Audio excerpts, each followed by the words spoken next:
वंदे मातरम। नमस्कार, जय श्री राम।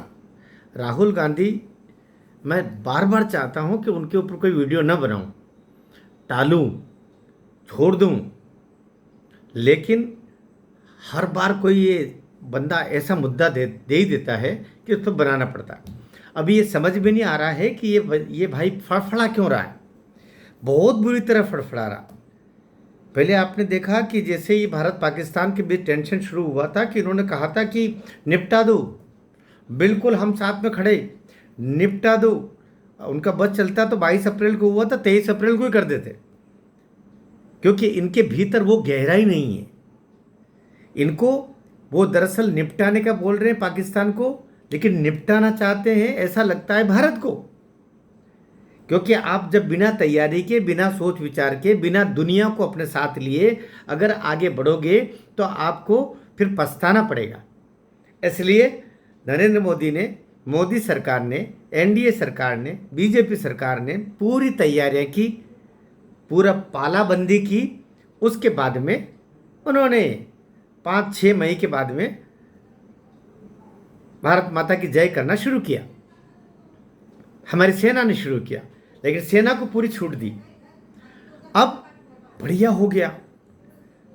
22 अप्रैल के दिन जो कुछ हुआ, 22 मिनट में पाकिस्तान को धूल में मिला दिया।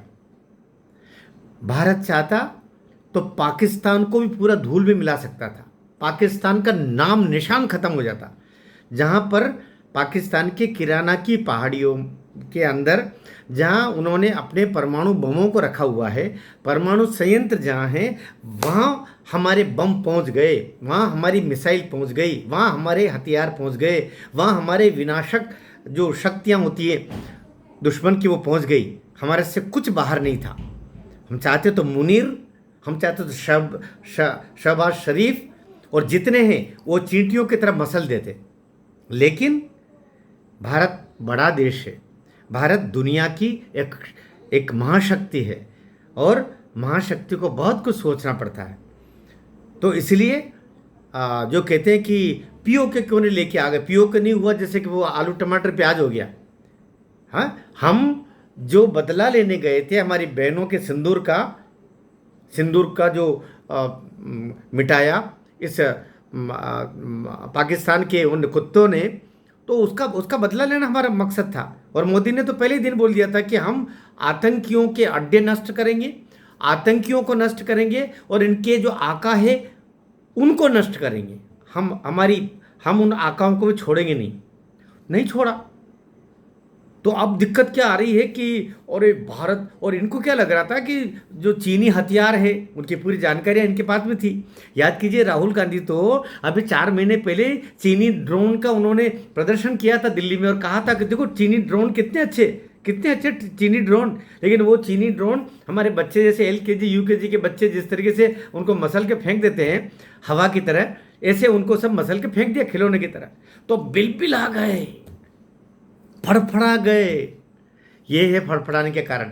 अभी बड़ा कारण क्या हो रहा, पाकिस्तान बुरी तरह परास्त हो गया। भारत एक यशोधर्मी देश जैसा होता है, एक शक्ति संपन्न देश जैसा होता है, एक स्वाभिमानी देश जैसा होता है, एक जिम्मेदार देश जैसा होता है, विश्व शक्ति के रूप में उभर करके आ गया। साथ ही हमारे हथियारों का हमने 22 मिनट में सब ट्रायल कर लिया। 22 मिनट में हमने हमारे सारे बड़े हथियार, छोटे हथियार, मझले हथियार, उनका ट्रायल हो गया। दुनिया ने देख लिया कि भारत के पास कैसे हथियार, दुनिया लाइन लगा के खड़ी हो गई भारत के हथियार खरीदने के लिए। कहाँ तो राहुल जी सोच रहे थे कि चीनी हथियार इतने बिकेंगे, चीनी मार्केट बढ़िया चलेगा हमारे चीनी अंकल का, हमारे शी जिनपिंग अंकल का। लेकिन शी जिनपिंग अंकल की जगह मोदी अंकल के हथियार बिक रहे, भारत माता के हथियार बिक रहे हैं, भारत के हथियार बिक रहे हैं, भारत की सेना के हथियार बिक रहे हैं। इसलिए बड़ी बिलबिलाहट हो रही है, संकट नहीं पड़ रहा है। क्या करें, रोएं क्या हंसें तो पाकिस्तान नाराज हो जाए, रोएं